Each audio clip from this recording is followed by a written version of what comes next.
दोस्तों इस चैनल पे फर्स्ट ईयर वाले स्टूडेंट्स को बहुत सारे सब्जेक्ट पढ़ाए जाते हैं जैसे कि Hindi, English, pol science, history etcetera. तो सिंपली आपको उन सब्जेक्ट्स की वीडियो देखने के लिए चैनल के आइकन पे क्लिक करना है एंड देन आपके सामने जब अगला इंटरफेस ओपन होगा तो आपको प्लेलिस्ट वाले ऑप्शन पे क्लिक करना है। तो प्लेलिस्ट वाले ऑप्शन पे क्लिक करने के बाद जब आपके सामने बहुत सारी प्लेलिस्ट ओपन होंगी तो आप यहाँ पे देख सकते हैं यही सारे आपकी सब्जेक्ट की सारे चैप्टर वाइज वीडियो मिल जाएंगी आपको यहाँ पे। तो आप एक एक करके वो सारे चैप्टर्स देख सकते हैं। वास्तव क्लासेस। तो आज के इस वीडियो के अंदर हम अपने सब्जेक्ट हिंदी AECC हिंदी भाषा और संप्रेषण की यूनिट फर्स्ट का चैप्टर सेकंड करने वाले हैं, संप्रेषण के विभिन्न मॉडल एवं आभाषिक संप्रेषण। ठीक है फ्रेंड्स, हम ऑलरेडी अपनी यूनिट फर्स्ट के चैप्टर फर्स्ट को अपलोड कर चुके हैं जिसका लिंक आपको डिस्क्रिप्शन बॉक्स में मिल जाएगा। ठीक है फ्रेंड्स, हमारे चैनल पे और भी सब्जेक्ट्स जो हैं वो भी पढ़ाए जाते हैं ग्रेजुएशन के, जिनकी वीडियो के लिंक भी आपको डिस्क्रिप्शन बॉक्स में मिल जाएंगे। चलिए स्टार्ट करते हैं अपना टॉपिक। तो हमारा फर्स्ट टॉपिक है संप्रेषण के मॉडल का मतलब यानी कि अर्थ। ठीक है, तो फर्स्ट पॉइंट है मॉडल शब्द का मतलब होता है किसी विचार या सिद्धांत को समझाने या समझने की प्रक्रिया। यानी कि ये जो हमारा मॉडल, ये जो हमारा शब्द है, इसका मतलब क्या होता है? इसका मतलब होता है कि जब हम किसी विचार या फिर सिद्धांत को समझते हैं या फिर किसी को समझाते हैं तो वो जो हमारी समझने और समझाने की प्रक्रिया है उस प्रक्रिया को मॉडल कहते हैं। यानी कि किसी विचार या सिद्धांत को समझाने और समझने की प्रक्रिया मॉडल है। ठीक है, मॉडल शब्द जो है ये हमारा इंग्लिश का शब्द है। ठीक है, हिंदी में मॉडल शब्द के लिए प्रतिरूप, प्रतिमान या प्रारूप शब्द का इस्तेमाल किया जाता है। तो ये तीन शब्द हैं जिनमें मॉडल की जगह इस्तेमाल किया जाता है हिंदी में। इंग्लिश में तो मॉडल यूज़ होता है लेकिन हिंदी में मॉडल की जगह प्रतिरूप, प्रतिमान या प्रारूप इन शब्दों का इस्तेमाल किया जाता है। नेक्स्ट पॉइंट है इनका मतलब होता है, यानी कि प्रतिरूप, प्रतिमान और प्रारूप इन शब्दों का मतलब होता है किसी प्रक्रिया के तत्वों को प्रदर्शित करना। यानी कि इन शब्दों का मतलब होता है कि कोई जो प्रक्रिया होती है उसके अंदर जो तत्व होते हैं उन्हें दिखाना। ठीक है, जैसे कि अभी मैं संप्रेषण की प्रक्रिया की बात करूं तो उसके अंदर कितने तत्व हैं उन तत्वों को अलग से अच्छे से दिखाना, समझाना, ये मॉडल शब्द यानी कि प्रतिरूप, प्रतिमान और प्रारूप इन शब्दों का मतलब होता है। ठीक है, नेक्स्ट है मॉडल के जरिए हम किसी भी प्रक्रिया को आसानी से समझ सकते हैं। तो मॉडल जो होता है हमारी वो किसी भी प्रक्रिया को आसान बना देता है, तो जिससे कि हमें वो आसानी से समझ आ जाता है। तो जैसे कि एक एग्जांपल देती हूँ, सोचो कि मुझे जैसे कि आपको यही समझानी है, संप्रेषण की पूरी प्रक्रिया समझानी है। मैं अगर आपको बुक की लैंग्वेज से समझाऊंगी फ्रेंड्स तो आपको समझ नहीं आएगी, थोड़ी कॉम्प्लेक्स हो जाएगी, आप लोगों के लिए डिफ़िकल्ट हो जाएगी, है ना। तो उसकी जगह अगर मैं कोई छोटा सा चार्ट या फिर एक छोटा सा मॉडल, छोटा सा डायग्राम बना के आपको समझाऊं तो आपको वो चीज़ जल्दी समझ आ जाएगी। क्यों? क्योंकि हम जो ह्यूमंस होते हैं, हम जो इंसान होते हैं, हमारे अंदर एक बात होती है कि हम चीज़ों को देखकर आसानी से समझ जाते हैं। ठीक है, तो जो मॉडल होते हैं उनके ज़रिए हम किसी भी चीज़ को, किसी भी प्रक्रिया को आसानी से समझ सकते हैं। ठीक है, नेक्स्ट पॉइंट देखते हैं। हमारा नेक्स्ट पॉइंट क्या है? नेक्स्ट पॉइंट है हमारा संप्रेषण के मॉडल के जरिए संप्रेषण की प्रक्रिया के फायदे और नुकसान व्यक्ति और समाज पर दिखाए जाते हैं।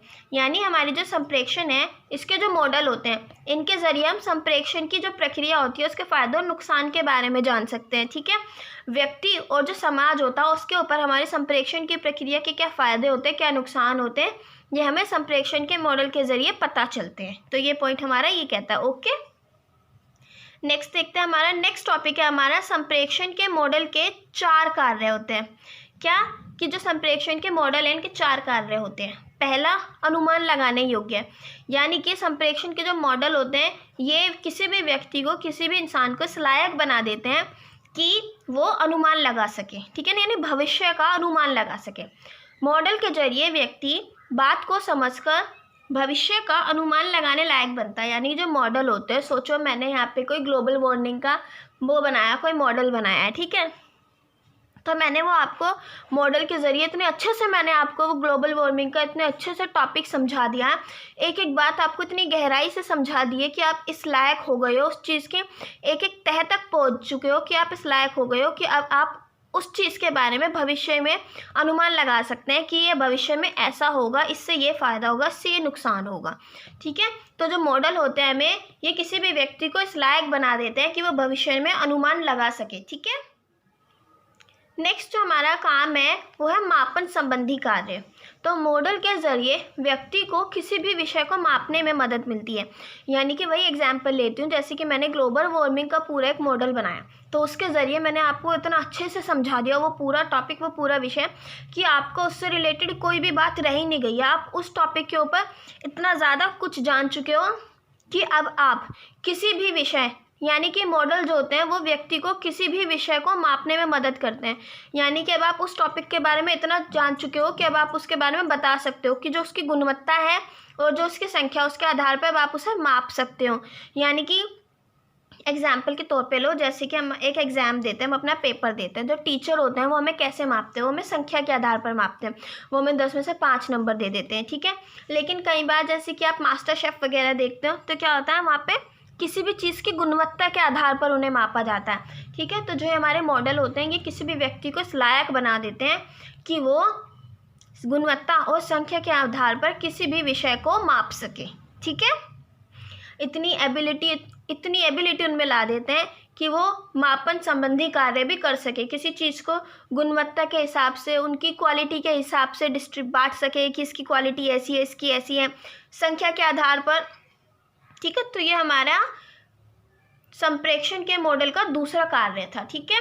तो तीसरा हमारा संगठित करना, ठीक है। तो संगठित का मतलब ही होता है इकट्ठा करना, ठीक है। तो मॉडल के जरिए हम तथ्यों एवं आंकड़ों को इकट्ठा कर उन्हें सही रूप से दिखा सकते हैं, समझ या फिर समझा सकते हैं। यानी कि जैसे कि देखो हमारा कोई मॉडल है तो वह हमें इस तरीके से उस चीज़ के बारे में बता देता है, इतनी अच्छी नॉलेज देता है, जो चीज़ें हमें पता भी नहीं होती वो भी बताता है, कि हम उसके बारे में तथ्य और उसके आंकड़ों को इकट्ठा कर उन्हें इस तरीके से दूसरों को दिखा सके या फिर समझा सके और ख़ुद को समझ सकें, ठीक है। तो जो हमारे मॉडल होते हैं वो किसी व्यक्ति को इस लायक बनाते हैं कि वो उस मॉडल से सही जानकारियों को इकट्ठा करके उसको दूसरों को भी समझा सके और खुद को भी समझा सके, ठीक है। नेक्स्ट है हमारा स्वयं शोध संबंधी कार्य, ठीक है। तो मॉडल के द्वारा व्यक्ति स्वयं का विकास कर सकता है। कैसे कर सकता है, देखो ना फ्रेंड, जैसे कोई मॉडल है, मैंने यहाँ पे लिया, कोई भी मॉडल ले लो, ठीक है। तो उसके बारे में जो उसे जानकारियाँ मिल रही हैं, ठीक है ना। हो सकता है कि उसे उस टॉपिक के बारे में सब कुछ ना पता हो, उसे कुछ बातें उस मॉडल के द्वारा पता चली हो, तो क्या होता है, तो उससे भी उस व्यक्ति का खुद का विकास होता है, उसे खुद की नॉलेज जो होती है उसकी वो बढ़ती है, ठीक है।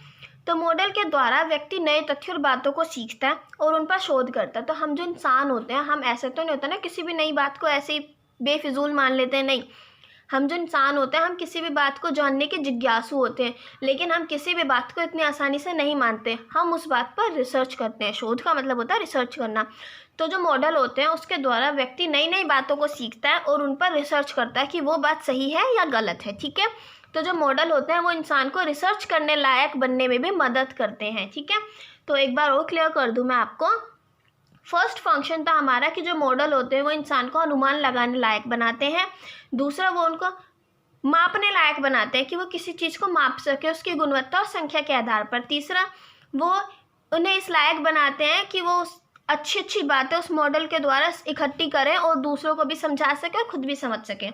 चौथा, वो उन्हें इस लायक बनाते हैं कि वो खुद का विकास करें, अच्छी बातें सीखें और उन पर रिसर्च करें, ठीक है। नेक्स्ट टॉपिक है हमारा संप्रेषण के विभिन्न मॉडल, ठीक है। तो हमें अलग अलग लोगों ने कुछ मॉडल दिए, तो अब हम उनकी बात करते हैं। फर्स्ट है हमारा अरस्तु का मॉडल। तो ये हमारा जो मॉडल है अरस्तु ने दिया है, इसके अंदर 5 तत्व है, ओके फ्रेंड्स। तो ये मॉडल 2000 वर्षों से भी पहले का है, यानी 2000 सालों से भी पुराना हमारा ये मॉडल है, अरस्तु का मॉडल। उस समय प्रचार प्रसार का मुख्य साधन संत महात्मा और उनके उपदेश हुआ करते थे। तो 2000 वर्षों से भी पहले का है, तो सोचो ना उस टाइम पे क्या होता था, लोग टीवी नहीं होते थे, रेडियो वगैरह नहीं होते थे, तो उस टाइम पे जब किसी को अगर बहुत बड़े ग्रुप के अंदर बात को बतानी है तो कैसे बताएंगे। चलो सोचो, आपस में तो बात कर ली, ठीक है, लेकिन जब उन्हें बहुत सारे लोगों को कुछ बात बतानी है तो कैसे बताएंगे। तो उस टाइम पे क्या होता था, संत महात्मा जो लोग होते थे वो अपने उपदेश के द्वारा लोगों को जागरूक करते थे, लोगों को सूचना देते थे, ठीक है। तो और ये जो संत महात्मा लोग थे ये किसी अवसर पर यानी किसी ओकेशन पर ही आते थे, ऐसे तो है नहीं रोज ही संत महात्मा घूमते फिर रहे हैं, ठीक है। तो इसलिए अरस्तु के मॉडल में था वक्ता। वक्ता वो आदमी होता है जो अपनी बात को, अपने संदेश को भेजता है। संदेश जो बात वक्ता कहना चाहता है तो उसको हम संदेश कहते हैं, ठीक है। तो वो जो संदेश होता है वो किसी अवसर के द्वारा श्रोता तक पहुंचता है, ठीक है। श्रोता वो आदमी जो उस मैसेज को सुनता है, ग्रहण करता है, ठीक है। फिर प्रभाव, यानी कि उस मैसेज ने, उस संदेश ने श्रोता पर क्या प्रभाव किया, श्रोता पर क्या प्रभाव पड़ा, ठीक है। तो ये हमारे 5 तत्व होते हैं अरस्तू के मॉडल के। अब नेक्स्ट देखते हैं, हम अपना नेक्स्ट मॉडल देखते हैं SMR, ठीक है। सेकेंड मॉडल है हमारा SMR। ये संप्रेक्षण का सबसे पहला मॉडल था, यानी अरस्तू के मॉडल से भी पहला मॉडल था। एक बहुत आसान मॉडल, ये एक बहुत आसान मॉडल था जिसमें सिर्फ 3 तत्व थे। हमने देखा अरस्तू के मॉडल में 5 तत्व थे, लेकिन इस मॉडल में सिर्फ 3 तत्व थे। वो थे संप्रेक्षक, संदेश और श्रोता, ठीक है। ये हमारा मॉडल है, ठीक है। तो S मतलब संप्रेक्षक, यानी कि सेंडर, इंग्लिश में इसको सेंडर बोलते हैं। तो फ्रेंड्स, संप्रेक्षक वो व्यक्ति होता है, वो आदमी होता है जो अपनी बात आगे भेजता है, जो मैसेज को कहता है। बात को कहने वाला जो व्यक्ति होता है वो संप्रेक्षक होता है, ठीक है। M मतलब मैसेज, ठीक है। तो मैसेज का मतलब संदेश, यानी जो बात कहने वाला क्या बात कह रहा है, तो वो जो उसकी बात होती है उसे संदेश कहते हैं, कि वो अपने आगे क्या विचार प्रकट कर रहा है, ठीक है। R मतलब रिसीवर, यानी कि मैसेज को सुनने वाला, उसे प्राप्त करने वाला, तो इसको प्राप्त करता या फिर श्रोता भी कहते हैं, ठीक है। तो उस समय पे इन्होंने ये 3 तत्वों की एक संप्रेक्षक मॉडल दिया था, कि एक संप्रेक्षक होता है, बात को कहता है, मैसेज जो होता है, संदेश, वो प्राप्तकर्ता तक जाता है, और जो सुनने वाला होता है उसे सुन लेता है, ठीक है। तो ये हमारा सबसे पहला मॉडल था। अब हमारा तीसरा आता है लासवेल का मॉडल। तो फ्रेंड, हमने लासवेल के बारे में जो इन्होंने कहा था, संप्रेक्षण की जो प्रक्रिया दी थी, उसको हमने फर्स्ट चैप्टर में भी पढ़ा है, ठीक है। तो अब हम पढ़ रहे हैं लासवेल का मॉडल, ओके। तो इन्होंने कहा कौन, इनका मॉडल स्टार्ट होता है कौन से, यानी संप्रेक्षक, यानी बात को कहने वाला कौन है, ठीक है। दूसरा क्या, यानी कि उसने जो बात को कह रहा है उसने क्या बात कही, क्या मैसेज दिया उसने, ठीक है। फिर किस माध्यम से कहता है, यानी बात को कहने वाला किस माध्यम का इस्तेमाल कर रहा है, यानी किस भाषा का इस्तेमाल कर रहा है। चौथा किससे, यानी कि वो जो संप्रेक्षक था वो अपनी किससे बात कर रहा है, वो किसको अपनी बात बताना चाह रहा है, ठीक है। और किस प्रभाव से, यानी कि वो जो संप्रेक्षक था वो अपनी बात जिसको भी बता रहा है, अपने श्रोता को बता रहा है, किस प्रभाव से बता रहा है, जोर से बता रहा है, आराम से बता रहा है, मतलब क्या प्रभाव डाल के, वो क्या प्रभाव डाल रहा है जिसको बात बता रहा है, ठीक है। चौथा है हमारा शैनन और वीवर का मॉडल, ओके। तो 1949 में इनका मॉडल आया था। ये मॉडल जो था टेलीफोन संबंधी संप्रेषण प्रक्रिया पर आधारित था, यानी कि ये मॉडल जो है, जब हम किसी से टेलीफोन पर बात करते हैं तो उस प्रक्रिया के ऊपर आधारित था, ठीक है। तो इस मॉडल के अंदर था कि जो स्रोत होता है वो एक संदेश देता है, वो जो संदेश होता है वो प्रेषक, यानी कि जो बात कहने वाला होता है, फिर वो उसके संकेत देता है, वो जो संकेत होता है फिर ग्रहीता, यानी कि बात को सुनने वाला उन संकेत को प्राप्त करता है, और फिर जो संदेश होता है वो अपने गंतव्य स्थल तक पहुंचता है, यानी कि जहां ग्रहीता, यानी कि अपनी बात कहने वाले को जहां तक वो मैसेज पहुंचाना होता है, जिस स्थल तक पहुंचाना होता है, वो संदेश वहां तक पहुंचता है। तो सिंपल लैंग्वेज में अगर मैं आपको समझाऊं कि जो संदेश होता है, ठीक है, हमारा जो कहने वाला होता है बात को, वो अपने संकेत देता है, हमारा सुनने वाला टेलीफोन पे जो दूसरी तरफ होता है वो उस बात को, संकेत को प्राप्त करता है, ठीक है। और फिर वो जो संदेश होता है वो अपने गंतव्य स्थल तक पहुंच जाता है, यानी टेलीफोन में तो ऐसा होता है ना, एक जगह से दूसरी जगह बात हो रही है, तो यही बताया है कि फिर जो ग्रहीता, यानी कि बात को सुनने वाला जहाँ रहता है वो उस स्थल तक पहुँच जाता है संदेश, ओके। फ्रेंड्स, ये थोड़ा कॉम्प्लिकेटेड है ये मॉडल, अगर आपको इससे रिलेटेड कोई भी डाउट हो तो मुझे बताना ज़रूर, ठीक है। थोड़ा समझने में आपको इसे दिक्कत आ सकती है, बट इतना भी ज़्यादा डिफ़िकल्ट नहीं है कि समझना है। आप बस अपने दिमाग में ये रखना कि जब हम टेलीफोन पर किसी से बात करते हैं तो क्या क्या होता है। एक बात कहने वाला होता है, वो कुछ संकेत भेजता है, एक बात सुनने वाला होता है, वो उसे सुनता है, ठीक है। और हम क्या करते हैं, टेलीफोन पे एक जगह से दूसरी जगह जब मैसेज जाता है तो यानी कि जो सुनने वाला है जहाँ वो रहता है वो मैसेज वहाँ पहुँच जाता है, बात ख़त्म, ठीक है। बीच में क्या आता है, शोर, यानी कि जब हम किसी से बात सुन रहे हैं तो बीच में क्या पता पीछे से कोई बोल रहा हो तो वो शोर आ जाता है, या फिर हमारे यहाँ कोई बोल रहा हो तो वो शोर आ जाता है, ठीक है। तो ये वो है। अब हम देखते हैं अपने नेक्स्ट मॉडल, ब्रोडाक का मॉडल, ओके। ये इन्होंने 1958 में दिया था। एक और बात बता दूं मैं आपको कि ये जो इन्होंने मॉडल दिया था ये लासवेल के मॉडल को मॉडिफाई किया था इन्होंने, ठीक है। इन्होंने जो मॉडल दिया वो लासवेल के मॉडल को ही मॉडिफाई किया, उसमें थोड़े से चेंजेस किए, बदलाव किए और अपना मॉडल दे दिया। तो इनका मॉडल शुरू होता है कौन से, यानी कि मैसेज को कहने वाला, अपना संदेश भेजने वाला, बात को कहने वाला कौन है। फिर वो क्या कहता है, यानी कि वो अपना कौन सी बात आगे बढ़ा रहा है, किस माध्यम से कहता है, ठीक है, यानी कि किस भाषा का इस्तेमाल करता है, किससे कहता है, यानी कि सुनने वाला कौन है, किन परिस्थितियों में कहता है, किस उद्देश्य से कहता है, यानी कि जो बात को कहने वाला है वो किस उद्देश्य से बात कर रहा है, ठीक है, उसका कुछ उद्देश्य होगा, किस मोटो के साथ बात कर रहा है, ठीक है, वो किसी को कुछ समझाना चाह रहा है या फिर अपनी बात को आगे किसी को फॉरवर्ड कराना चाह रहा है, ठीक है, तो उसका उद्देश्य क्या है बात करने का। लास्ट, प्रभाव क्या है, यानी कि उसने जो बात कही उसका श्रोता पर क्या प्रभाव पड़ा, ठीक है, क्या असर हुआ श्रोता पर। तो ये यहाँ पर इसका मॉडल ख़त्म होता है। इन्होंने बोला, उन्होंने ये सारी जो पॉइंट्स थे सारे स्टेप्स के अंदर अपना एक मॉडल दिया, ठीक है। तो ये था ब्रोडाक का मॉडल, जो कि लास्टवेल के मॉडल का मॉडिफाइड रूप था। ओके, नेक्स्ट है हमारा विलंबर श्रेम का मॉडल। तो ये इन्होंने 1954 में दिया। इसमें एक स्रोत होता है, स्रोत के बाद संप्रेषक, बात को कहने वाला, वो संकेत देता है, वो जो संकेत होते हैं वो ग्रहणकर्ता तक जाते हैं, यानी कि बात सुनने वाले तक जाते हैं, और फिर श्रोता का एक लक्ष्य होता है, यानी कि जो बात को सुन रहा है वो किस लक्ष्य के साथ बात को सुन रहा है वो, ठीक है। तो ये हो गया हमारे विलंबर श्रेम का मॉडल। फ्रेंड्स, स्रोत और संप्रेषक एक ही बात होती है, यानी कि बात को कहने वाला, उन्हीं को स्रोत या फिर संप्रेषक कहते हैं, ठीक है। बस विलंबर श्रेम ने अपने मॉडल में इनको अलग अलग करके दिखा दिया। आप इन दोनों को एक साथ भी यूज़ कर सकते हैं, ठीक है, कोई अलग बात नहीं है कि अगर आप इनको अलग अलग इस्तेमाल कर रहे हैं। ये दोनों एक ही चीज़ के लिए यूज हुए कि अपनी बात को कहने वाले को स्रोत या फिर संप्रेषक कहते हैं। फ्रेंड्स, हमारी बुक के अंदर और भी मॉडल्स दिए गए हैं, लेकिन वो मैंने अभी आपको नहीं कराए हैं, ठीक है। और ये जो हमारे मॉडल्स हैं ये हमारे पेपर के पॉइंट ऑफ व्यू से बहुत इंपॉर्टेंट है, ठीक है। जितने मॉडल्स मैंने आपको कराए हैं वो सफिशेंट है। अगर आपको ज़्यादा करने हैं, आप चाहते हो कि नहीं मुझे तो बहुत कर गए, तो आप अपनी बुक से कर सकते हैं, ठीक है।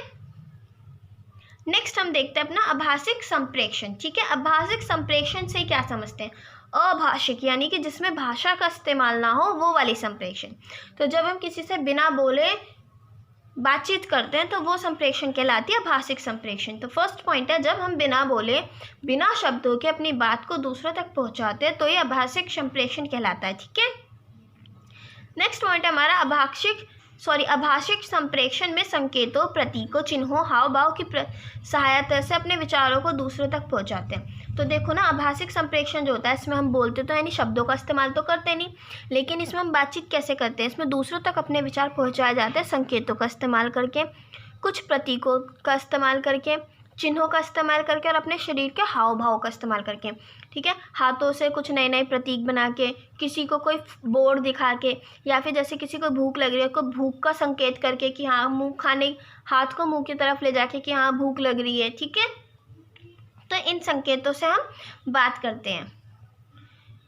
नेक्स्ट पॉइंट हमारा अंग्रेजी में, यानी कि इंग्लिश के अंदर जो हमारे आभाषिक संप्रेषण है इसको नॉन वर्बल कम्युनिकेशन कहते हैं, ठीक है। नेक्स्ट पॉइंट है, आदि मानव के समय में सांकेतिक भाषा का उपयोग ही किया जाता था, यानी ये जो हमारी आभाषिक संप्रेषण की जो प्रक्रिया है ये आदि मानव के समय से चलती आ रही है। आदि मानव जो थे वो मुंह से नहीं बोलते थे, वो सांकेतिक भाषा का इस्तेमाल किया करते थे, यानी कि जो हम आज के टाइम पे जो हम शब्दों का इस्तेमाल करते हैं, जो हम मौखिक संप्रेषण करते हैं, मुंह से बोल के करते हैं, वो जो संप्रेषण हुआ वो बाद में आया, लेकिन जो हमारा आभाषिक संप्रेषण वो पहले से चलन में था, ठीक है। नेक्स्ट पॉइंट है, आभाषिक संप्रेषण की प्रक्रिया 3 प्रकार से की जाती है। पहली, संकेत के द्वारा, क्रिया के द्वारा, वस्तु के द्वारा।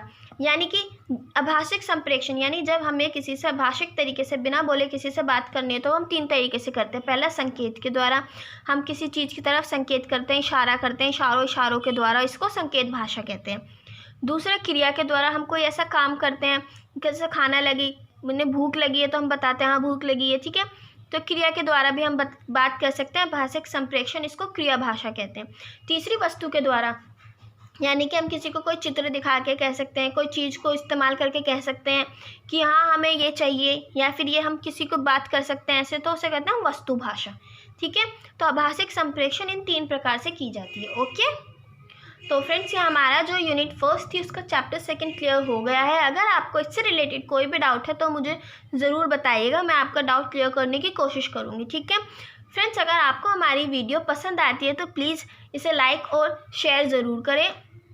अच्छा फ्रेंड्स, हमने अपने टेलीग्राम पे ग्रुप बनाया जिसके अंदर आपको आपकी सब्जेक्ट से रिलेटेड कोई भी वीडियो अगर अपलोड की जाती है या फिर सोल से रिलेटेड कोई भी इन्फॉर्मेशन आती है तो वहाँ पे आपको सबसे पहले इन्फॉर्म कर दिया जाएगा, ठीक है। तो उसका लिंक भी आपको डिस्क्रिप्शन बॉक्स में मिल जाएगा, आप वहाँ पे भी हमें ज्वाइन कर सकते हैं, कांटेक्ट कर सकते हैं। फ्रेंड्स, आप हमें हमारी सोशल साइट जैसे कि फेसबुक, इंस्टाग्राम पर भी कांटेक्ट कर सकते हैं, जिनका लिंक भी आपको डिस्क्रिप्शन बॉक्स में मिल जाएगा। Okay, thanks for watching. जय हिंद, जय भारत। पसंद आए तो लाइक कीजिए, सब्सक्राइब कीजिए, शेयर तो ज़रूर कीजिए।